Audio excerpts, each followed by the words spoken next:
Hello and welcome to the premiere episode of This is a College Show. I am Giacomo Priali, joined by Ben Chadwick, Matt Friedman, and Walter Scott. Very eventful premiere episode we got going on today. We're going to go over our Final Four playoff predictions here in the college football.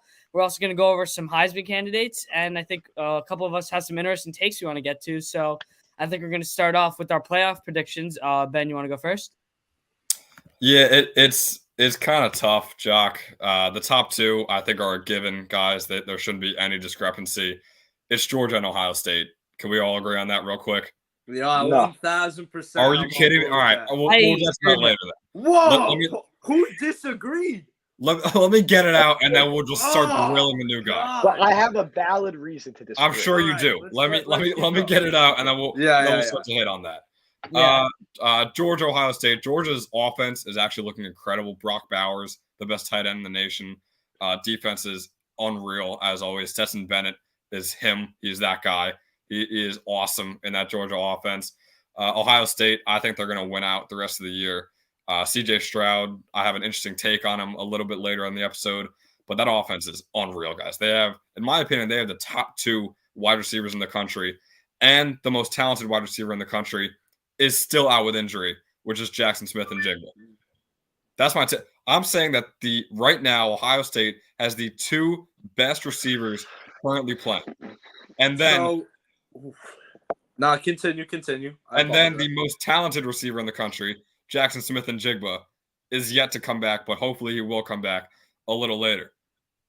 Freeman, you got some thoughts on that? Yeah, I got some thoughts on that. So first of all, for those of you who do not know, I'm a diehard Ohio State fan. I love that take. I think that JSN and Marvin Harrison are the two best receivers in the country, but I think you have them flipped. I think Marvin Harrison has solidified himself as the best receiver in college football, even when Jackson Smith-Njigba is healthy. He has the longest streak in the FBS without a drop. He gets targeted rarely, and yet he puts up monster numbers. Not rarely, but obviously Julian Fleming, Igbuka, and then Cade Stover's been making an impact out of the tight end spot. But to see the production that Marvin Harrison is putting up, I just think that he is the best receiver in college football ahead of Jackson Smith-Njigba as of now. I still got to hold back on that. I still think Smith-Njigba, and I mean, this is all for Ohio State. It's not like these guys are two different teams going against each other. I'm saying that the best receiver playing on a college football team right now is Marvin Harrison Jr. And then the best receiver, just overall, most talented guy in college football is Smith-Njigba, which is unreal to have for a quarterback, especially like CJ Stroud, being as accurate as he is. So for me, that top two is a lock. I know Walter, the new guy, already disagreeing. I do not know how, but I'll finish it out before we move on to him. Next up, the 3 and 4 are a toss-up, guys. Yeah. It could go anywhere. Yeah. For me, I'm gonna go. It is really tough. I'm gonna go with the TCU Horned Frogs. I'm not gonna lie. They're looking good. They're looking good this season. They're 8-1, or no, 9-0 actually. I take that back. They got the Texas Longhorns this week, which will be a very fun matchup. Away. That'll be a loss in my opinion. It's away. Yeah. If it is a loss, then take back everything I just said. But if they win it, I think they're near locks for the playoffs. And then that 4 seed, it could go to Oregon, it could go to Tennessee. But for me, I'm gonna go with the USC Trojans.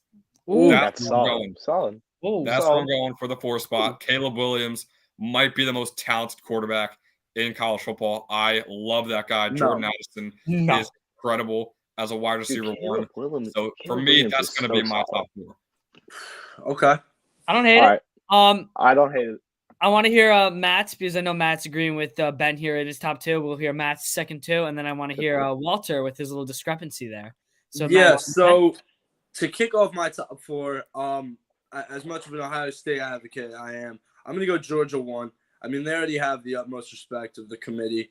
They have a very easy remaining schedule. I mean, at Mississippi State, I think they take care of business. Or actually, I believe it's Mississippi. No, it's at Mississippi State. I'm not too sure. Mississippi State. Mississippi State. Yeah. I'm not sure where the game is played. That should be an easy. Oh no! And he's gone. No. Oh no, we're having a little bit of technical difficulties. And he's returned. I'm back. Don't worry. There he is. So I believe that, the remaining schedule of Mississippi State, Kentucky, Georgia Tech, and then potentially, what looks like being LSU in the SEC championship game. I think they'll take care of business all the way through. They already have the respect of the committee. They dominated Oregon early in the year. So I think they'll be number one. I don't think there's anything that Ohio State or any other team can do to jump them. The number two, I have Ohio State. We got Indiana this week. That's just going to be a tune-up game. And then, the biggest game of the year, the best rivalry in all of sports, it's Ohio State versus Michigan. And, Ohio State still, in my opinion, is the best offense in the country after being shaky last week against a one-win Northwestern team. But people need to understand 40-mile-an-hour wins. They had 40-mile-an-hour wins. That's almost impossible to complete. Both teams had to play. And we won. And we gave up 7 points. So they're like 1-8. That's fine. We won. They gave up 7 points. It's hard to score points when there's 40-mile-an-hour wins. They haven't had Jackson Smith and Jigba, as we touched on, all year. They haven't been healthy for a full game all year. I think the scheme needs to be tightened up. They're running a lot of nickel formation against Northwestern in wins where they know they're running the ball. The play calling is getting questionable. I don't understand why there's 6 guys in the box when Northwestern has a wildcat. It's obvious that they're going to run the ball, yet Jim Knowles and the Buckeyes defense, although they're much improved, they just do not adjust for whatever reason. And if there is no adjustment made before the Michigan game, the Buckeyes are in for a rude awakening, and we could get upset in Columbus. But I don't see that happening. I see the Ohio State Buckeyes winning out, being Big Ten champion once again, and claiming the number 2 spot. Now, jog my memory, but last year they were not Big Ten champions. No. I said reclaim. Reclaim, I said. All right. Then number 3, I have the Tennessee Volunteers as my number 3 seed playoff. And there's some contingencies here, obviously. This means I believe TCU will lose at least one game. They play at Texas this weekend, Quinn Ewers and those guys. I believe that Texas will come away with a win. But if not, then they play at Baylor, Iowa State, and then a Big 12 championship. I really do not see TCU winning every single one of those games, so I assume they lose. I agree. Then I'm assuming Georgia wins the SEC, so no chaos there. I'm assuming Ohio State beats Michigan in a semi-close game, and then Ohio State wins the Big Ten. And I'm assuming that no one in the Pac-12 separates. So either Oregon, whether it's Oregon who wins out, whether it's USC who wins out, or neither, I don't really expect any of them to really prove that there's a big gap between them and then the other one-loss teams that are not conference champions. So for number 3, I have Tennessee. They kept it close to Georgia in Athens. It's very difficult to do. Obviously, they're the number one team in the country. If Georgia continues their dominance through the SEC championship game, I think it solidifies Tennessee as being the 3rd best team in the country. And then number 4, although I am an Ohio State fan, I'm going to have to go to Michigan as my number 4 seed in the college football playoff. Solid. And depends how close they keep it. Let me explain to you why. Because with my kind of contingencies, with what I think is going to happen the rest of the year, I wouldn't put so if you're looking at, let's say Oregon wins the Pac-12. Oregon got absolutely manhandled by Georgia. The committee has already proven to put a rematch of Georgia versus Oregon in there after Georgia won by around 40 points early in the year. I just don't think the committee will do that. I think they'd much rather go to Michigan, a team who I believe will keep it close with Ohio State. And although Michigan doesn't have a stellar resume, I just don't think that there's anyone else there to take their spot. I think a one-loss TCU team falls way down. I think that Alabama, we know after the loss to LSU, they're not close. LSU, unless they beat Georgia, which I don't think they will, they can't hop up. And then I just don't believe either of the 2 remaining Pac-12 teams are going to be able to make a jump. So I think it's going to be a 2 Big Ten, 2 SEC team playoff, and that's where I'm going with my playoff prediction. Well, Freeman, I want to throw something out there. How do you see Michigan? So you think Michigan loses to Ohio State, gets no Big Ten championship, and still makes the playoff. Yes. Close game. I think it's going to be a close game, and I think that it's the same reason that Tennessee and Michigan. It's a similar reason. So especially because they're away too. At this moment, Ohio State and Georgia, we can all agree they're the two best teams in the country, and there seems to be a gap. Couldn't disagree more. Oh yeah, we didn't get we'll get there in a sec. We'll get there in a sec. Go ahead. I believe. I believe Ohio State and Georgia are the two best teams in the country.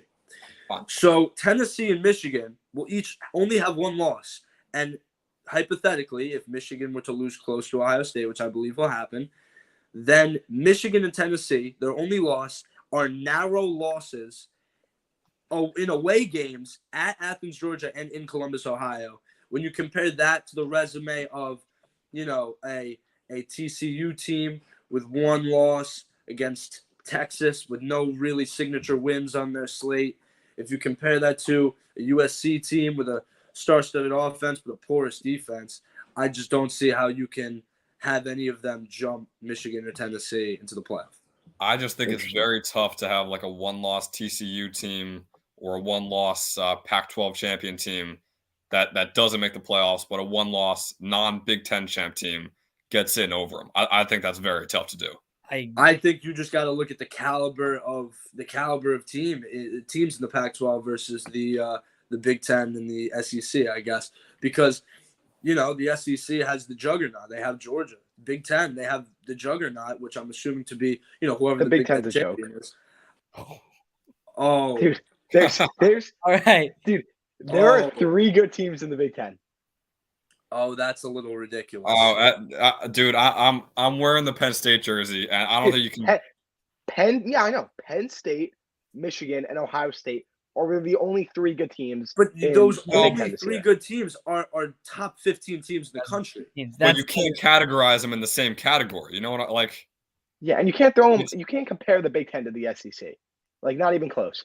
I believe that the SEC obviously is the strongest conference in college football. No doubt. So no doubt about that. But I also believe that they overrate their people. Most advocates for the SEC overrate their conference heavily. I think a win against South Carolina does nothing more than a win against Purdue does for me, or a win against Missouri. Like Georgia won narrowly at Missouri early in this year. Yeah, by like 14. No, by 4. So by 4. I don't think that's right. 26-22. So Georgia barely escaped Missouri. And look, I understand. Like, good teams have bad games. You look at Ohio State with Northwestern. You look at Michigan against Rutgers this past week for the first half. Unless that was one half. That wasn't really a whole game. Okay, but I'm saying good teams look bad at times. But to say that Missouri's a quality opponent, absolutely not. I'm not saying they're a quality opponent, but they probably look worse than they seem because of like how hard their schedule is. I'll say, look at the Georgia, SEC teams you're playing. You're probably going to have a bad record.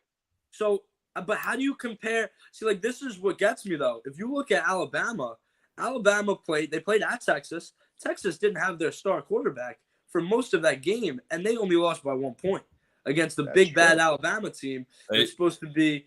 That makes this SEC conference so strong. It looks to me like Alabama isn't such a powerhouse. They haven't been on their game this year. Bama would have 3 losses right now if Quinn Ewers played that entire game. I stand 100%. 100%. Yeah. They also barely beat Florida. Also, look at how Penn State went into Auburn, which is commonly known as one of the hardest places to play. And they came away with the same or very similar margin of victory as the Georgia Bulldogs did.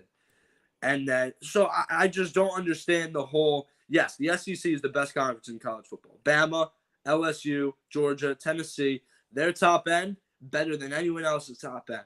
But we heavily overrate the week in, week out struggle of playing in the SEC. There is no struggle. Those top teams undoubtedly are the best around. But to say that Missouri, Vanderbilt, South Carolina, Auburn this year. I don't count Vanderbilt as part of the SEC. They're horrible. Are that much better than teams like Rutgers, Maryland, Purdue, Iowa. Like in the Big Ten, you got some of the best defenses in the country. I believe there's 7 top 30 defenses in the Big Ten alone. Iowa's defense is unreal this year. Oh, Iowa, Illinois, Rutgers, Ohio State, Michigan. Maryland's a very fun team. In there. Maryland. Hold on. So you kind of are Wisconsin is in there. Yeah. Wisconsin's in there. But yeah, I don't see how the SEC has that much more difficulty than the Big Ten does or any other conference does. Yeah, definitely some good points Matt brings up there. Yeah, good point. Yeah, I think I'm going to throw out my top 4 real quick, and then we're going to get into the most, I think, heated part of this, which will be Walter's top 4. So I'll go nice and fast. I think Georgia and Ohio State are the 2 juggernauts. I have them at 1 and 2. I completely agree with that. As a Florida fan, pains me to say it, but I think Tennessee is also going to slide in at that 3 spot moving up. I think that their caliber of teams and the games that they've played, I think that's going to put them there. Yeah. And again, we've talked about those 3-4 teams being a toss-up. I think it's going to be Oregon. I think that they're going to win the Pac-12 championship. I think Bo Nix has he's in the Heisman conversation this year, having an incredible season. I mean, I think it's either them or Michigan are going to be the team that's going to take that 4 spot. But I think Oregon's going to win the Pac-12 championship. I think obviously the only scare for me is this Texas game coming up this week. I think if they win this Texas game, I think that they can solidify themselves as that 4 seed. I think that they'll win the Pac-12 championship, and I think that the fact that they'll beat Texas on the road and win the Pac-12 championship is going to put them over Michigan, who I think is going to lose to Ohio State. I agree with everything you just said. Just TCU plays Texas. Oh, my bad. I understand what you're saying. And I really I was about to say, I'm like, I don't think Texas plays. Yeah, Oregon plays at Utah, which is still a tough game. But Oregon at Utah is still a tough game. I think Oregon also plays Washington this week. So, I mean, 2 decent opponents. I think that they'll win outright, and I think they'll win Pac-12. So, I'm going to slide Oregon in there at my 4th spot. Yeah, Jock, I'm not going to lie. You had me scared there, man. You started talking about Florida. I thought there was a possibility you snuck them in the top 4. Oh, yeah, no. Dude, I was about to go crazy. I got real scared there, Jock. I'm not going to lie. Yeah, no. Obviously, a little disappointing. I think Anthony Richardson has potential, but just has not lived up to really anything this year. Not to make a playoff. No, not even close. The defense has been very porous. The O-line has not been great. I mean, obviously, Trevor Etienne's having a great year. Yeah, you could just group it together as the Florida football team. We could all take a step down. All right. So that's going to be it for my 4. So, Walter Scott, I think we're going to transition over to you. I think we're all a little bit eager to hear what the discrepancy is at the top of your top 4. Oh, well, Georgia's won, obviously. Best team in college football. I feel like they're unbeatable. I'm looking at them. I feel like they're unbeatable. Oh, I see where he's going to go with this. Keep going, though. Dude, number 2 at Ohio State, or Ohio State number 2, gone. Get them out of here. Michigan beat Ohio State last year, and they got some fire in them. They're ready to make this rivalry a rivalry again instead of, because it's been, past 15 years. Out of the 15 times, I think Ohio State has won like 12. 12 or 13. So, yeah. It's 12. Michigan's got some fire. They got Blake Corum, Heisman candidate, probably the best running back in college football. I could stand by that statement. He's a stud. He's like 1,200 yards, like 16 touchdowns, and like his past 6 games, he's had over 100 rushing yards. They're playing at Ohio State, which makes this win so much more because Ohio State has no chance of getting the 4 seed if they lose, which way they will, in my opinion. So Ohio State's out. So that puts Michigan at 2. J.J. McCarthy, also a stud, balling out. No, he's good. And I just feel like the reason Ohio State is going to lose is because of they have the best wide receiver that's hurt all year. I feel like if they had him, it'd be a completely different game. He's back, though. He's coming back. They're easing him back. But he's not going to be the same. He's not. It's not an ACL. It's like But I know, but it's not like he's like slowly been building his way back. I mean, he's been making appearances in games on his way. And I just feel like Ohio State has slowly been declining. Yeah, let's hit the 3 and 4, man. 3 and 4? All right. I feel like 3. I'm gonna put Oregon up there. I feel like Pac-12 winners, they're gonna win it out. They're gonna win the rest of their games. They're gonna handle business with the winner of USC or UCLA, which is going to be who they play in the Pac-12 chip. They're going to handle. I think they handle that nice and smoothly, at least a 2 to 3 touchdown win. That'll secure their 3 spot because they'll have the same record as who I put as my number 4, Tennessee, but they'll have a chip under their belt. So I think the championship under their belt will just secure them the higher spot. And then Tennessee, number 4, they went into Georgia, hard place to play at SEC. I mean, doesn't get much harder than that. Again, Georgia's powerhouse. They didn't get beat too bad. They really didn't. So I feel like they could hold their own. And I would love to see a Georgia-Tennessee matchup again because I feel like that'd be absolutely electric in the playoffs. Yeah, I just want to jump in before Matt comments on his on Walter's Ohio State take. Walter, that's shivering. You put Oregon over Tennessee.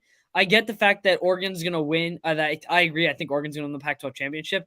But you have to look at the caliber and the schedule that Tennessee has played. I think that those are the 2 bottom 4 teams. And Grant, I agree with you. I think that that's 3 and 4. But I think you have to realize like this caliber of schedule Tennessee played. I think that if they win their games outright and maybe could possibly win the SEC championship, obviously keyword could. But I mean, I just think you have to look at the broader schedule. I think Tennessee is going to be that. Oh, yeah. No, they definitely have the harder schedule. I just feel like Oregon with the chip under their belt. Yeah. And I just feel like I know they got beat by Georgia, like crushed. They're a totally different team now. Totally. They've improved.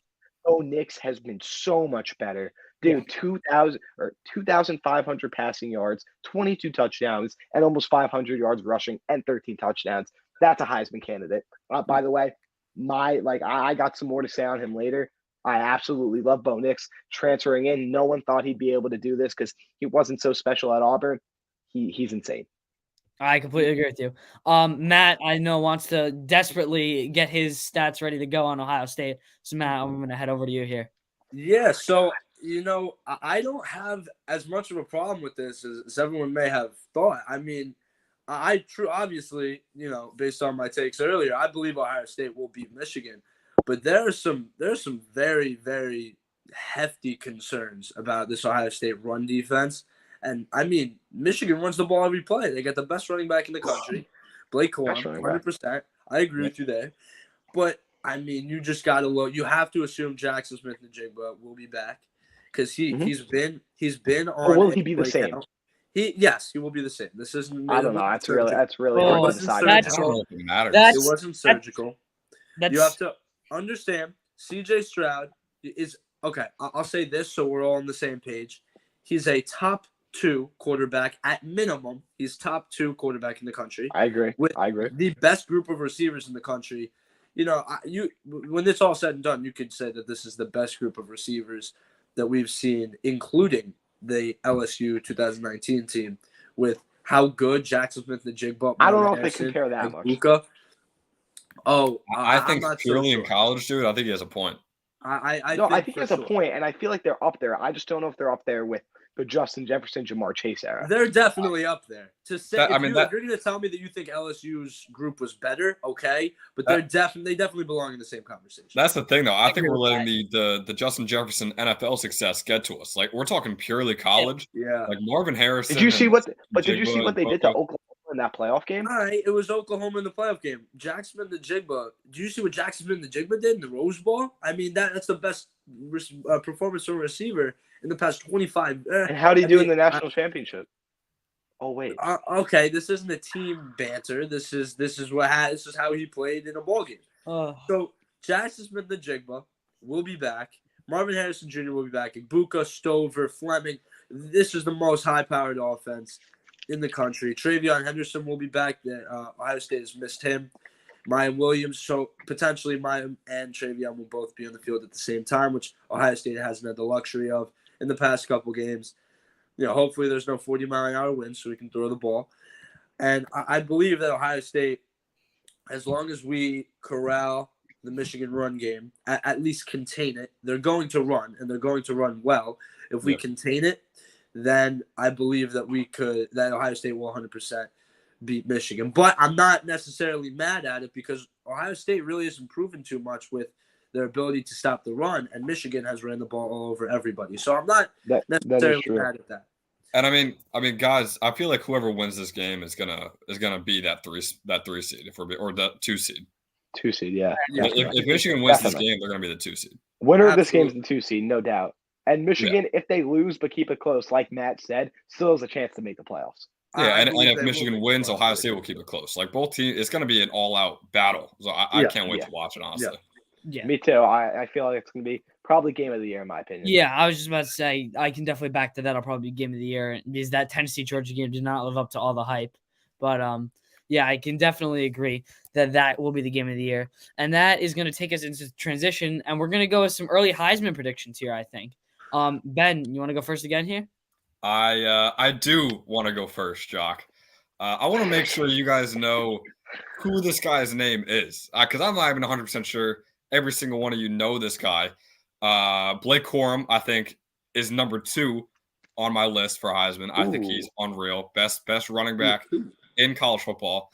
Guys, do you know the name Drake May? I knew it. I knew it. I knew it was coming. There it is. He has the second most rushing yards after contact among all quarterbacks. He's unreal in the running game. Second most passing yards in the Power 5. The most passing touchdowns in the country. Second best passer rating in the country. Guys, I mean, the receivers he has in North Carolina are nothing compared to Bryce Young, especially C.J. Stroud. His situation is not great, and he is playing unreal and possibly could make a run at the playoff. It's got to be Drake May. No one's talking about him, but he is so deserving of the Heisman right now. Yeah, I mean, he's very deserving. Very deserving. I just think, and I'll get into it more with my top 3 Heisman finalists. I just don't think that you can win a Heisman Trophy when you're going to be a top, the number 15 team in the country, number 12 team in the country at absolute best. It's very difficult. And look at the strength of their schedule, too. To do that, look at the strength of their schedule also. The ACC has been an absolute joke. ACC's a joke. It's such a joke. Yeah, I was just about to say. So, yeah. Yeah, definitely. Definitely very deserving. But again, yeah, I completely agree with Matt and Walter here. You have to look at the strength of the schedule that he's playing, and it's not great. Look at the strength of the team. Look at the strength of the team on Ohio State. Not very good. Okay, that is true. That is true. Ohio State. I feel like I could go out there and put up at least 200 yards a game if I was in C.J. Stroud's position. Like, that's the easiest offense of all time. That is true. Dump it off to a receiver. You're like 15 yards run after catch. Yeah, that's all. I mean, you need to understand the degree of difficulty the throws that C.J. Stroud's making. It's not a jump ball offense. He's a very accurate quarterback. He gets way too much love. Yeah, he's real. I think he's a little too much loved. Like more love than he deserves. Because he deserves a lot, just not as much as he's getting. So who do you believe is the best quarterback in the country? The best quarterback in the country right now? Yes. Drake May. Well, what are we? And then would you have Stroud too? We're talking. Wait, are we talking most talented or like just best player right now? Because I mean, most talented obviously could be Caleb Williams. Oh wow! I'm going there. I'm going there. Caleb Williams has been balling, but I'm standing by my guy, who I talk about. Yeah, I need to get to my guys first before I really get into this because go for it. Then I need to lay my cards. Yeah, let's go. Caleb Williams, by the way. Caleb Williams is an absolute stud. Okay, he's so good.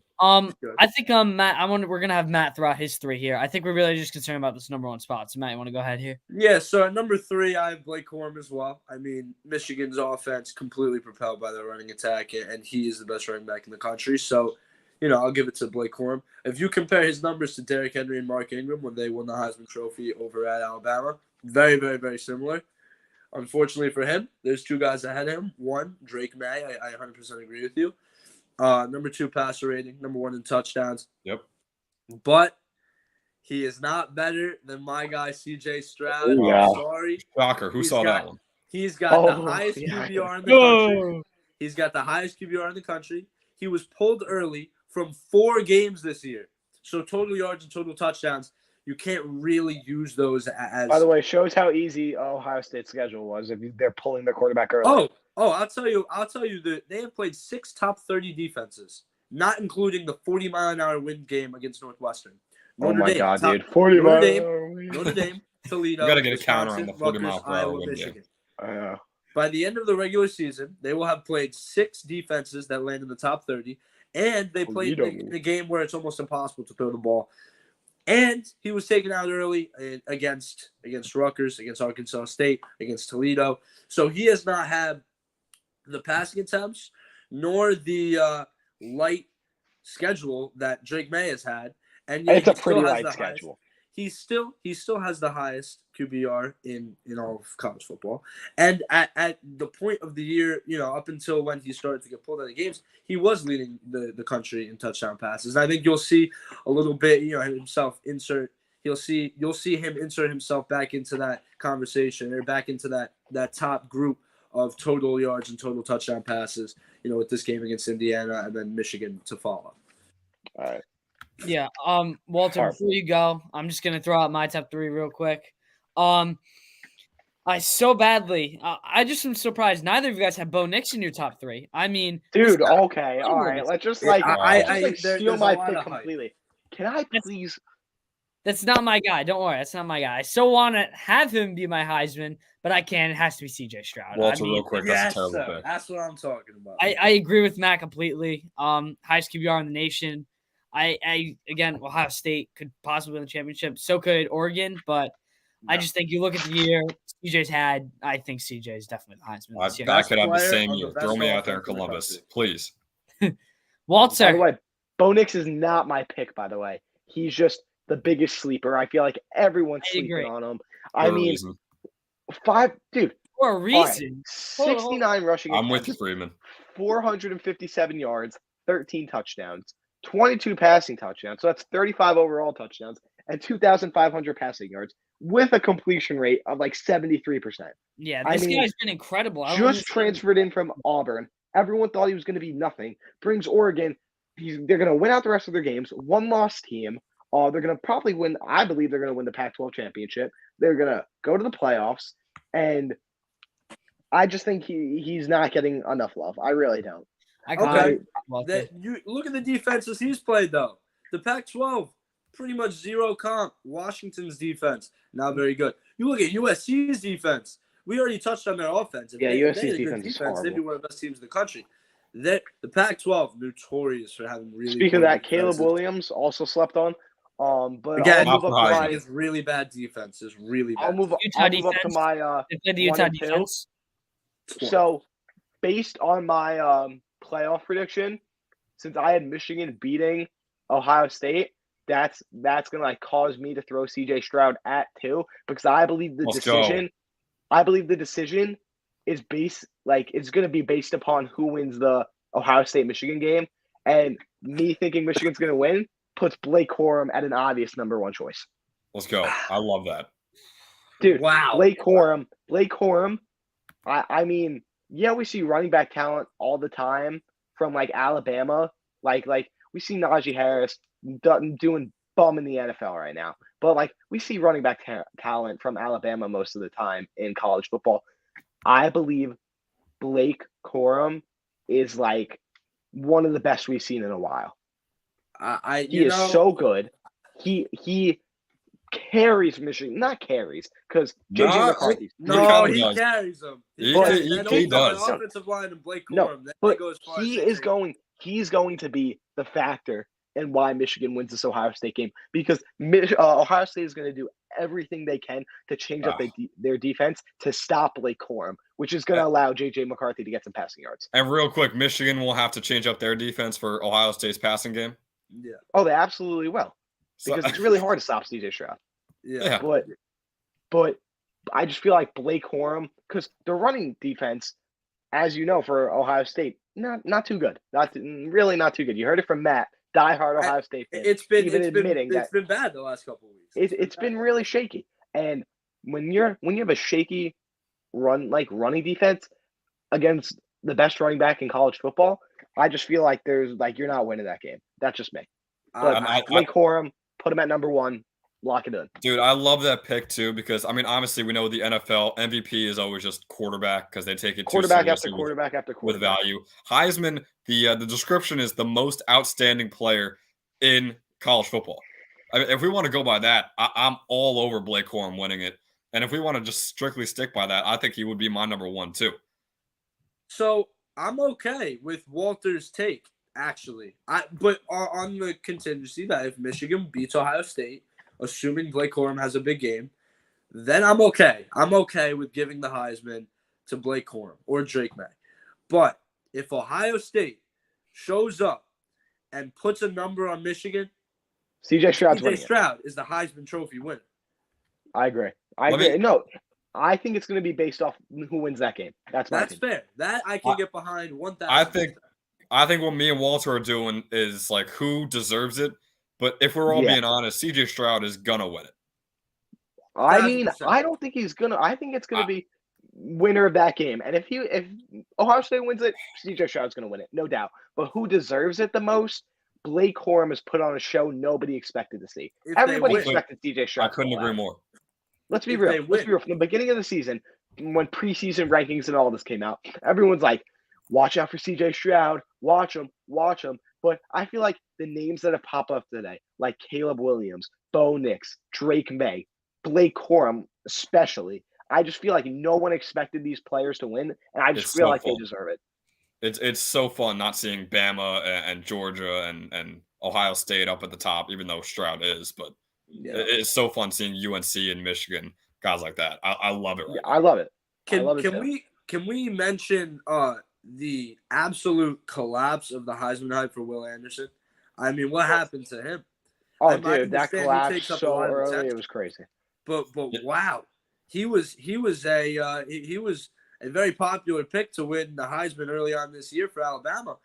What happened there? Alabama really has had a disappointing season. And really quick, I don't want to get into it too much. Do you think that this is the slow demise of the Alabama dynasty to point to where disappointing to what we expect?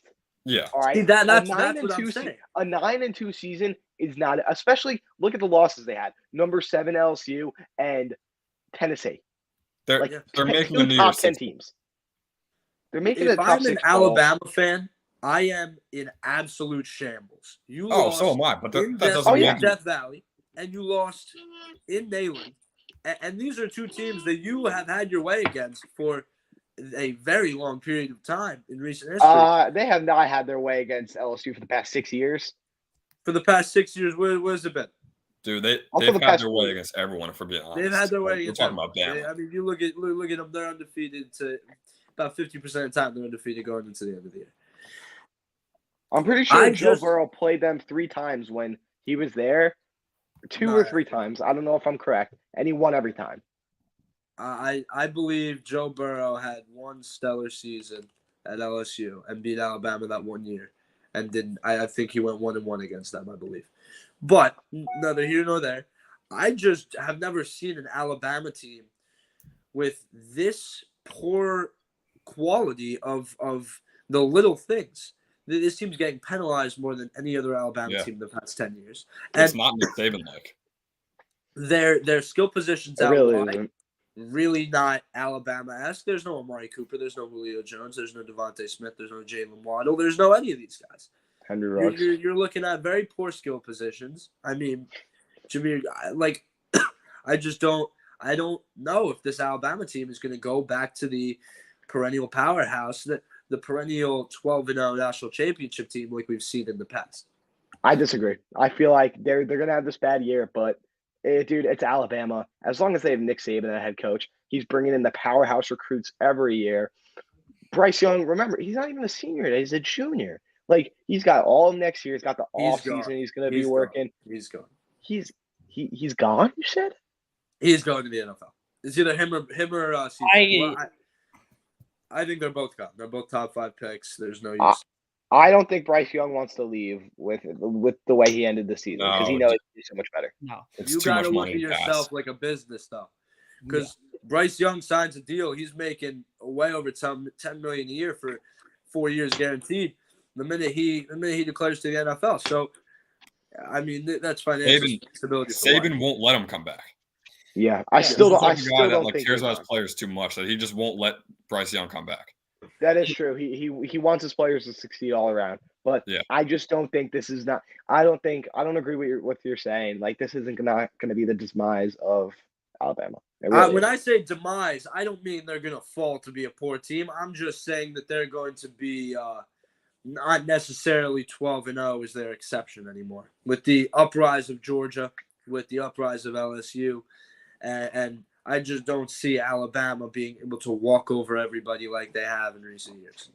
It's just a hiccup. Yeah. Definitely. Yeah, I think it's a hiccup. I'm really against this. Well, could go either way. But if there's no other comments, guys, I think that's going to take us into the college basketball part of this show. So I think we're going to get into the transition there.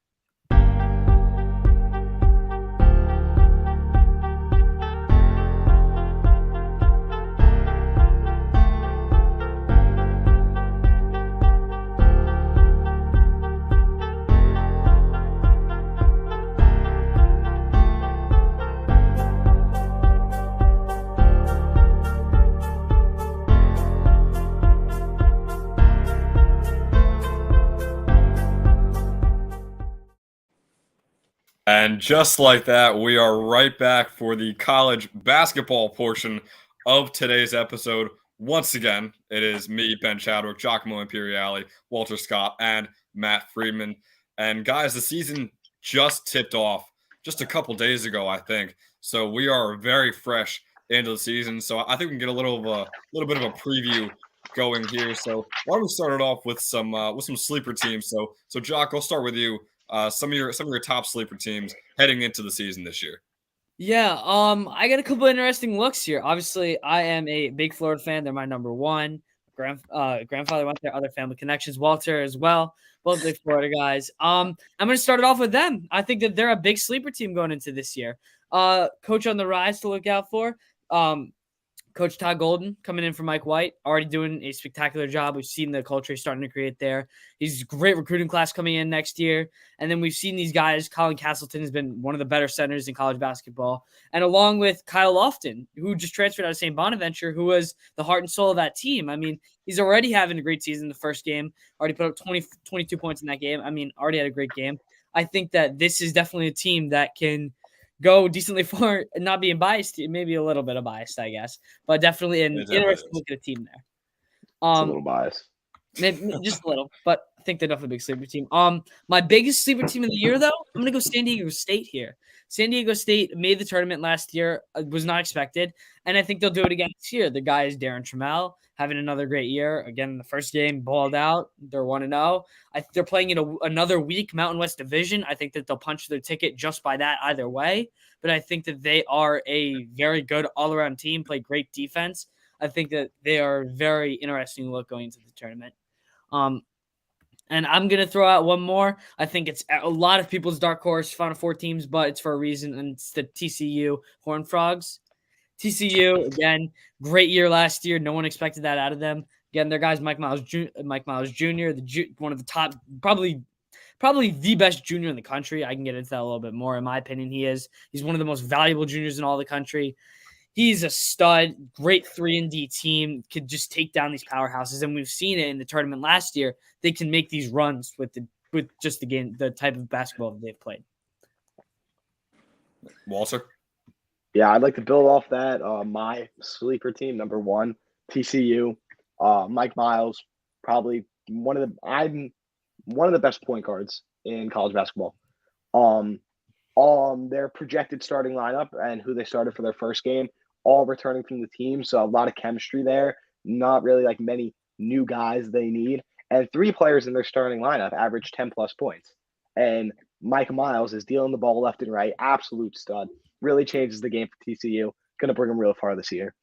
And my next sleeper team, I'm going Creighton.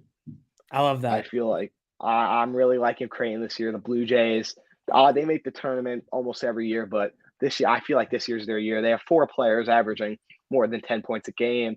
They got Francisco Farabello transferred from TCU, and he was the best shooter in the Big 12 last year. He's going to, change their game from 3-point range this year. And it's what they need because they have an amazing big man. And their starting lineup will be mostly returning players. Again, a lot of chemistry. Nothing really new they need to focus on or build on. So those are really my two sleeper teams. Also, just want to throw it out there. I think Creighton is playing in a bit weaker of a Big East division this year. I think that they're going to be the dominant presence in that division all year this year. I couldn't agree more, Jock. You just saw Villanova lost to LaSalle first game. Yeah. It's like, and all these scouts or all these like analysts had Villanova, up here. Villanova's taking it far this year. Yeah, absolutely not.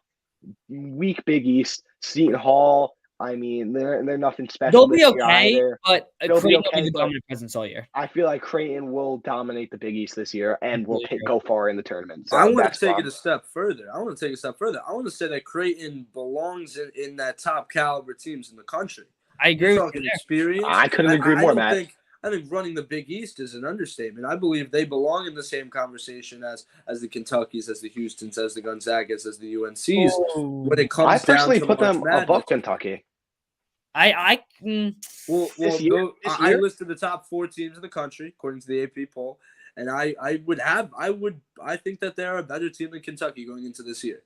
I couldn't agree more with you, Matt. Guys, are we completely convinced that they'll run the Big East with UConn still out convinced. There? Yeah, I think. Yeah, I feel like UConn will be. I saw what UConn's got. I mean, I feel like UConn will be okay. UConn, not an easy win this year. Nothing hard. Creighton, I feel like might blow every Big East team out of the water. They deserve to be in the top 10. Definitely, that's an understatement. Yeah, put them up there. Yeah, I could definitely get behind the Creighton over Kentucky. I just think it's really early just to say that because of the fact of how talented Kentucky is. Don't get me wrong, I'm not very high on Kentucky at all this year. I think that there's a lot of uncertainties, but this Kentucky team is good. I just think until we see at least a little bit more out of Creighton, I want to see more. I just want to see more out of Creighton, but I'm not disregarding that at all. I think that they could definitely be placed over Kentucky very soon.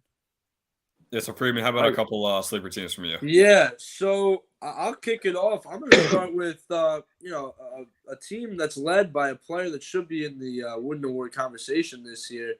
I'm going to go Indiana. They're bringing back Trayce Jackson-Davis, who absolutely dominated night in, night out in the Big Ten, which is, I believe we can all agree, is the hardest conference in all of basketball. Yeah. There's no easy games there. Trayce Jackson-Davis, they have a lot of they were very inexperienced last year, but they're bringing back a lot of their guys. But led by Trayce Jackson-Davis, who declined his opportunity to go to the NBA draft. He wanted to come back. Crazy, by the way. I thought that was crazy. Oh no!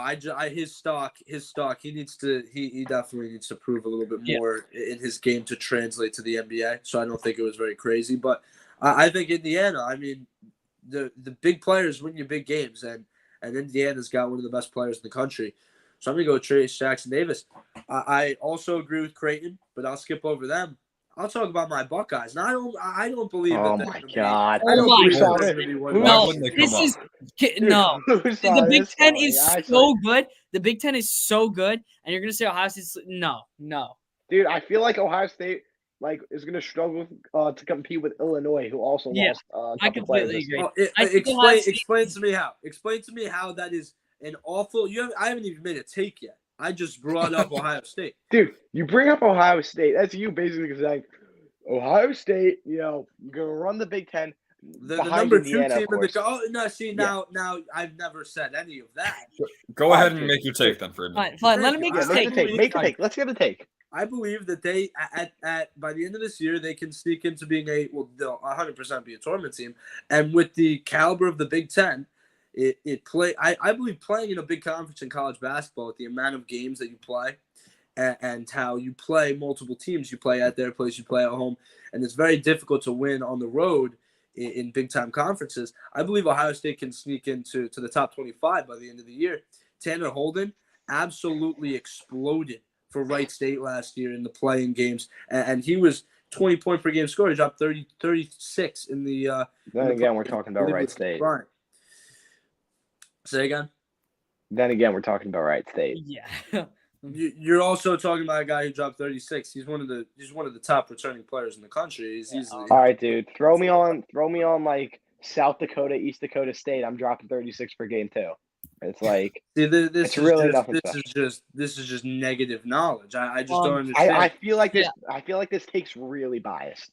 All right, so what is biased about this take? You do not believe that Ohio State can win enough games against quality opponents in Columbus, mind you.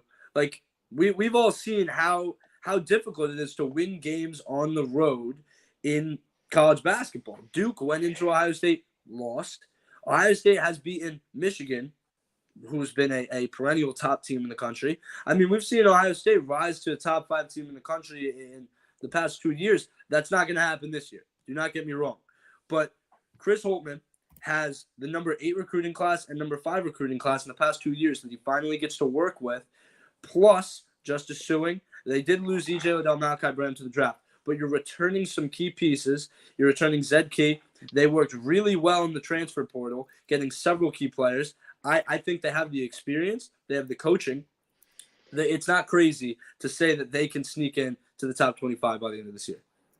No, the more I hear about it, I don't hate it as much. Obviously, I think we can all agree, like Matt said, Big Ten's by far the best division in college basketball. It is.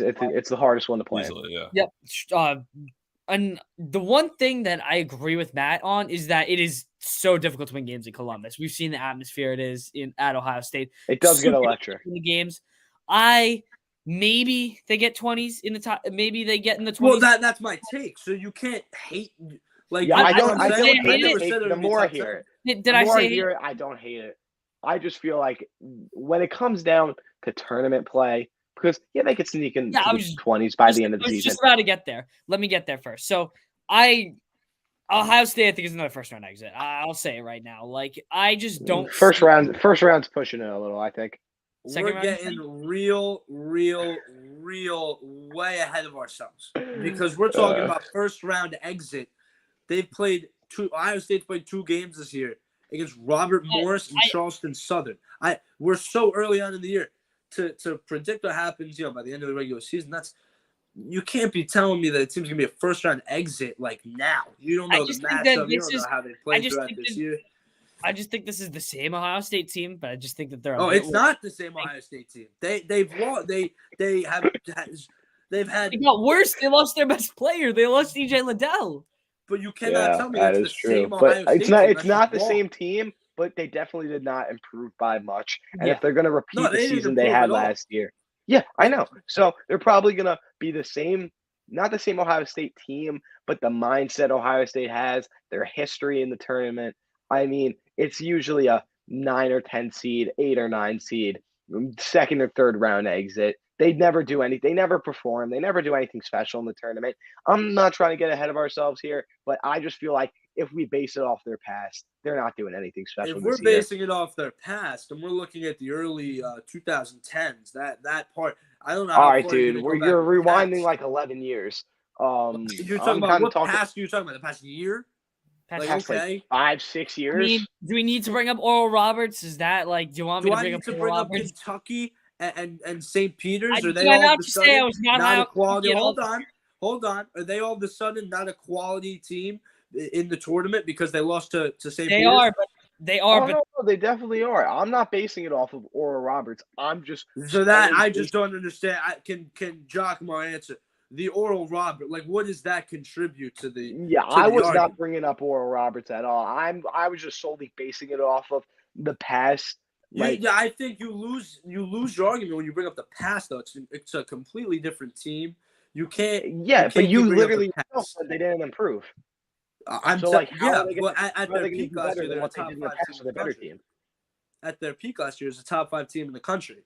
The problem with last year, you had Malachi Branham, a true freshman, was your second best player on the team. So the talent from last year to this year, it gets worse. But the discipline and experience from last year to this year gets better, and that will let this Ohio State team fare better throughout their season. Also, Ohio State has never seen recruiting classes in basketball like they have in these recent years. So you finally get to see these recruiting classes come to fruition. And once again, I'm not saying they're going to be a top 5 team in the country, but to say that they're going to be a fringe top 25 team is 100% not crazy. I don't disagree. It isn't crazy. I feel like your take is not crazy.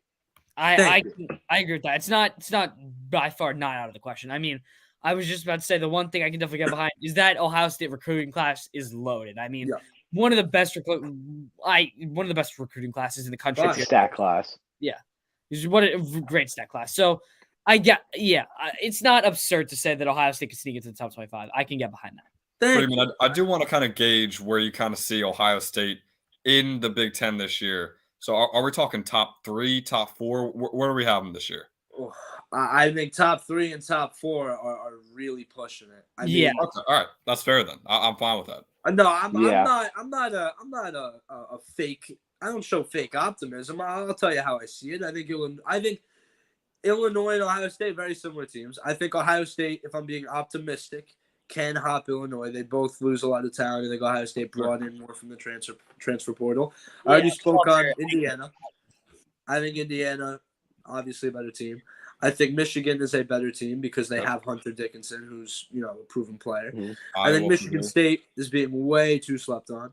Iowa. And hold up, if we want to talk about another slept on team, I'm not saying that I'm going to say they have to prove more, but our boys at Rutgers. I mean, you got to talk about baby.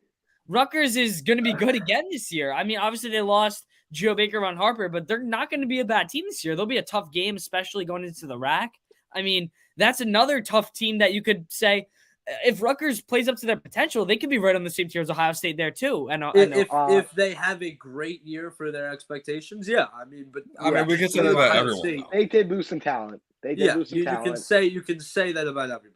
I mean, how about the Nittany Lions if we're gonna go that route? Oh. I mean, like, no. Yeah. We could quiet down over there because the Nittany Lions have not shown us anything to be proud of.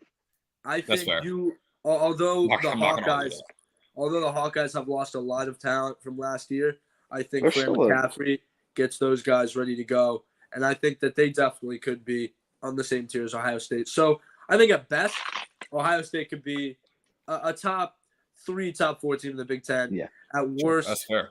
I would say my prediction would be around 4 in the Big Ten. That's a fair take. I'm not gonna lie. I just want to build off something Matt said. I feel like because we're talking about Rutgers, all these being great teams.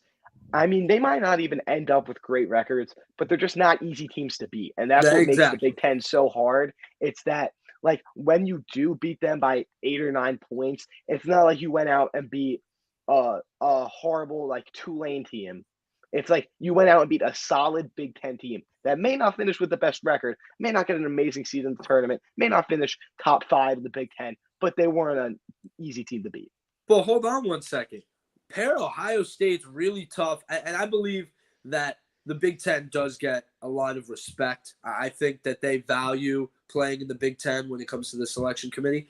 Yeah, Ohio State, San Diego State, Duke, UNC. They're 3 of their non-conference opponents this year. That's more difficult than almost anyone else in the country. Yeah. And the North Carolina game, I believe, is the Maui Classic. So there will be more games following, which are, I believe, I don't know if it's North Carolina or Duke, but there will be, it's the San Diego State game is the Maui Classic. Yeah. So there will be more tough games to follow after that. Mm-hmm. Ohio State, you have to understand it's college basketball. They're winning at absolute minimum at least one of those games between San Diego State, Duke, and North Carolina. Yeah. Those wins will propel them to be a fringe top 25 team, I'm pretty sure. Yeah, I completely agree with that because obviously we know Duke. We completely agree that Duke and UNC are both very established. And then I just said San Diego State, one of my top sleeper teams this year. I mean, just a great all-around team. Yeah, it's definitely a very difficult schedule that Ohio State has to face. Definitely. Hard schedule, great games. Yeah. I think in college basketball, it's a lot easier for a good team to beat a great team in comparison to college football if you want to go there. Absolutely. It's very tough for Penn State to beat Alabama, but for Ohio State to take down UNC, Duke, that is a very real possibility. And I think they definitely happen. At least one of them will be taken out by Ohio State this year. I personally think Duke because I feel like I'm not going to go all into UNC, but I feel like Caleb Love is going to come out shooting this year. UNC is going to be a real tough team to beat this year. Yeah, and guys, speaking of UNC, I want to move forward to our final segment today. We got some Final Four predictions for the people out there. So Jock, I'll have you start us off. Give us your Final Four. Yeah, I'm not gonna go in any order because we can't really do order yet. I feel like that's just very, very, very unfair if we do order. They're all 1 seeds. Yeah. So, number one team I have in there is Gonzaga. Personally, they were my preseason pick. I think that this is Mark Few's year. I think he finally gets it done this year. Drew Timme again. I just think that this is Gonzaga's year this year. Obviously, we know how good this North Carolina team is, but I think this is the year Gonzaga finally gets it done. Another team I want to throw some shade on is my Bruins of UCLA. I think that they will sneak in there. I think that they will be one of the last teams to sneak into the Final Four. You obviously have one of the top freshmen in the country in Amari Bailey, a lot of hype out of high school, already making a big impact on the UCLA team. Pairing him with two great seniors in Jamie Hawkins Jr. and Tiger Campbell. I mean, this team is built for March Madness. I mean, just went to the Final Four, barely lost to Jalen Suggs on that game winner. I mean, that broke my heart, of course. But, I mean, this team is built for March Madness. A lot of returning guys, a couple of impactful freshmen. Obviously, our only big loss is Johnny Juzang, one of my favorite players. But I think that Amari Bailey can step in and fill his role. Won't be as good, but will be close. Another team, North Carolina. I think that they're going to be the consensus top 4 team here. One of the best teams in the country this year. They've already been proven from last year. They were an 8 seed, blew out all expectations last year. I mean, just performed when they were asked upon and just had another great year last year.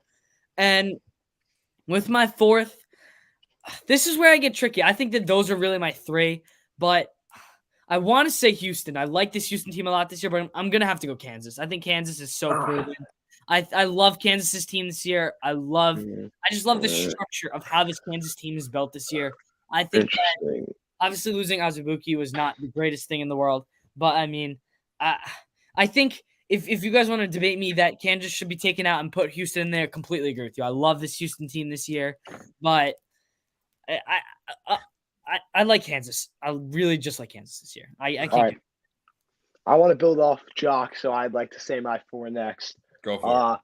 So just coming in, he just threw the Houston team out. I'll throw him right back in there. I'm loving Houston. 4 returning starters. Marcus Sasser, one of the best shooters in college basketball. I mean, literally, he's knocked down from 3. Knocked down. I love him. I love this Houston team. They look like really, really solid contenders. I mean, little worries, new big man coming in, that'll take the spot. But I just feel like, they'll build off Marcus Sasser. They're going to have an amazing season. They're going right to that Final Four.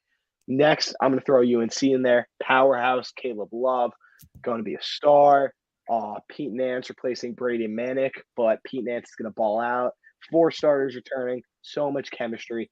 I just feel like Caleb Love's going to be the star of this team and college basketball this year. He's going to have a season that I feel like people aren't going to forget.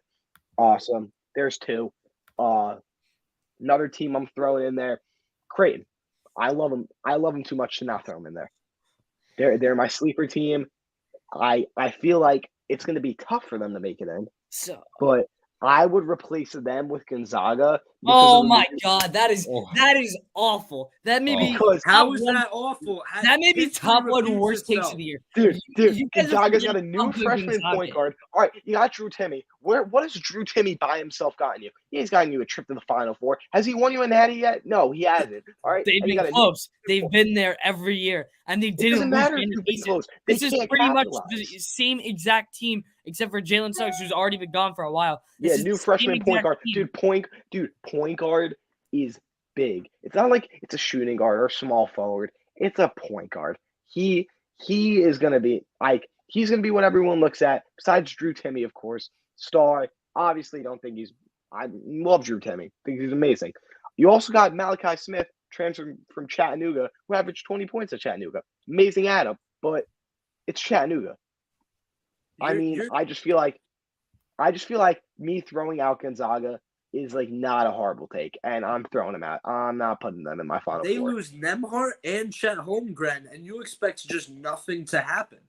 I know, right? It's like Gonzaga. I feel no shame throwing them out of here. No, not at all. Not at all. Mark Few has never gotten it done. Mark Few has never gotten it done in any sort of Final Four, and Nembhard and Chet Holmgren both gone. Both 2 of the top 3 most important pieces of this Gonzaga team last year. All gone. Where do you think their production is going to come from? I was just about to say, but were we not going to mention that Gonzaga also had one of the biggest recruiting classes right behind Ohio State? One of the best recruiting classes in the country. But we're not throwing Ohio State in the Final Final don't make Four. immediate impact to the point where you win the national championship or make it's going to take a bit. Their stacked recruiting class will not place them in the Final Four after losing those stars. 100%. Agree with you. 1,000%. Right. So I'm pretty. Top four? Whoa. Walter's got one more.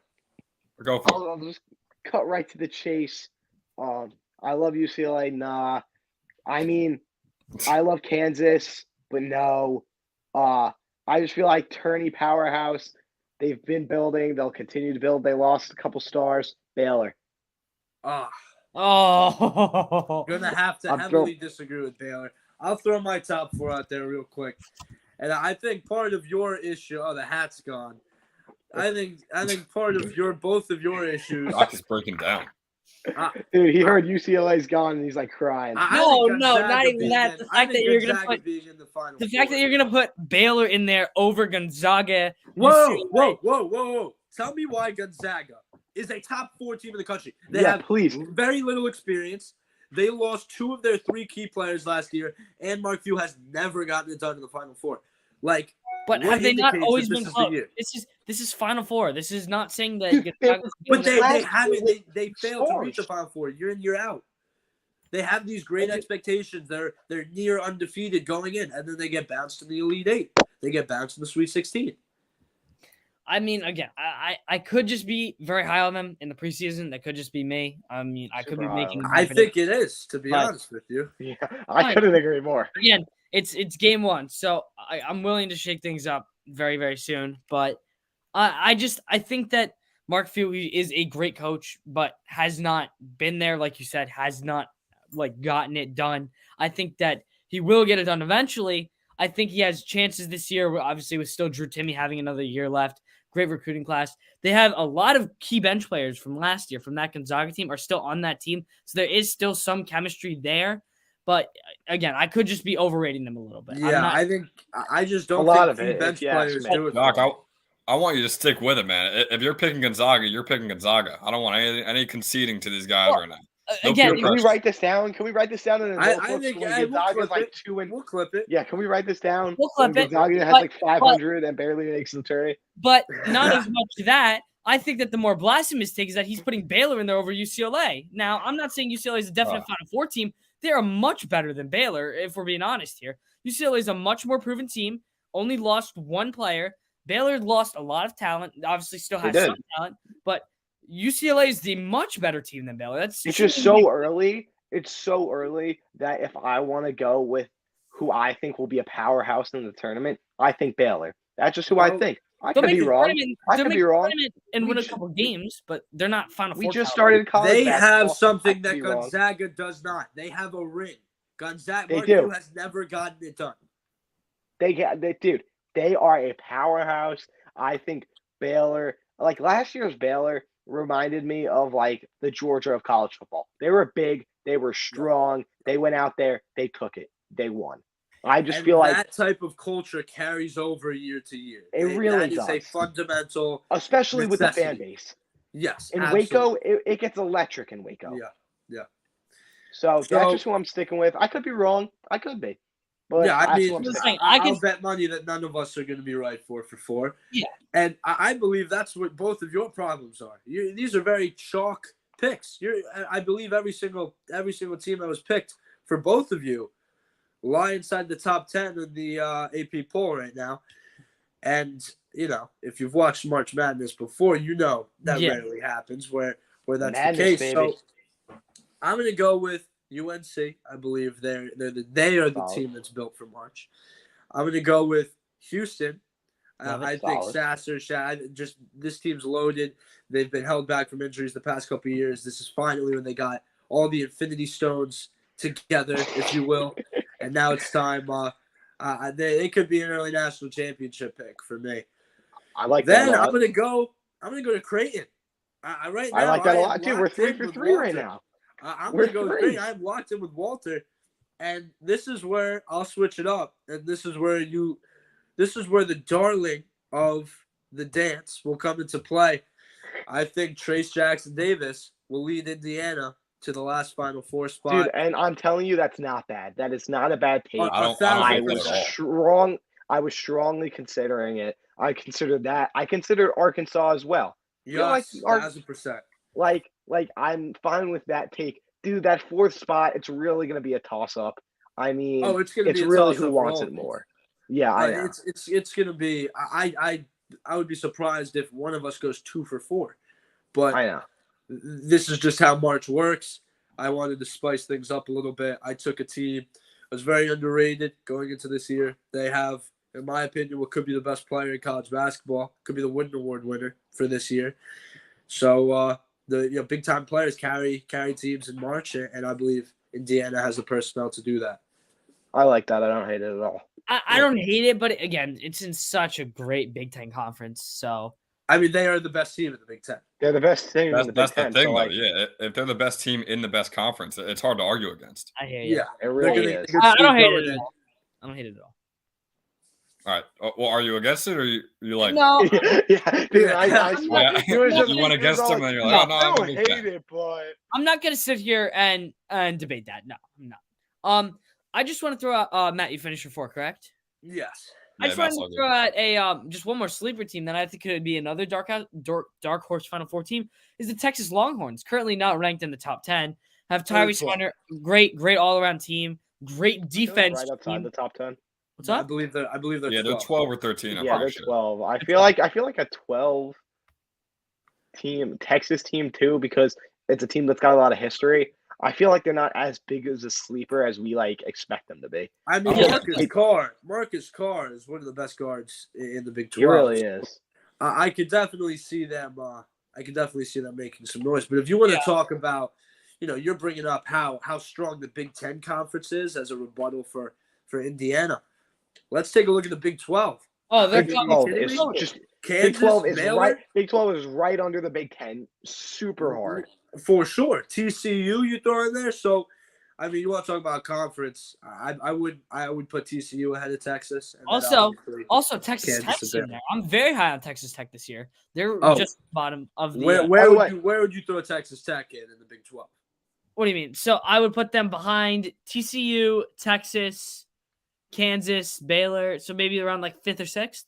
Okay. I'm okay with that. I just feel like what I said about the Big 10, not easy teams to beat. I also like Oklahoma State a little bit. Not really to go far, just not an easy team to beat. Not one you're just going to stomp all over. Same thing with West Virginia. I love the philosophy that they bring up over there. They're not going to be great this year, but again, another tough road win. I completely agree. Iconic teams they have in the Big 12 that just have a lot of history that aren't teams you could just walk over to their stadium and beat. Yeah, guys, the final 4 predictions aren't the predictions for the top 4 AP teams at the end of the season. Yeah, these are the teams that are going to get it done in a long series of games in March Madness.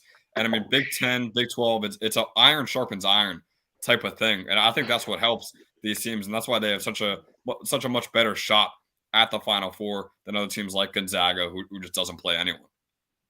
Yeah, I agree. These Big 10 and Big 12 teams have a lot of training during the regular season to be ready for tournament play. Yeah, I'm completely agreeing with you. I think if we don't have any more comments, guys, I think that might wrap it up for the premiere episode of This Is a College Sports Show. So we had the football segment earlier. We're going to cap it off with the college basketball segment. So for Giacomo Imperiale, Walter Scott, Matt Friedman, I'm Ben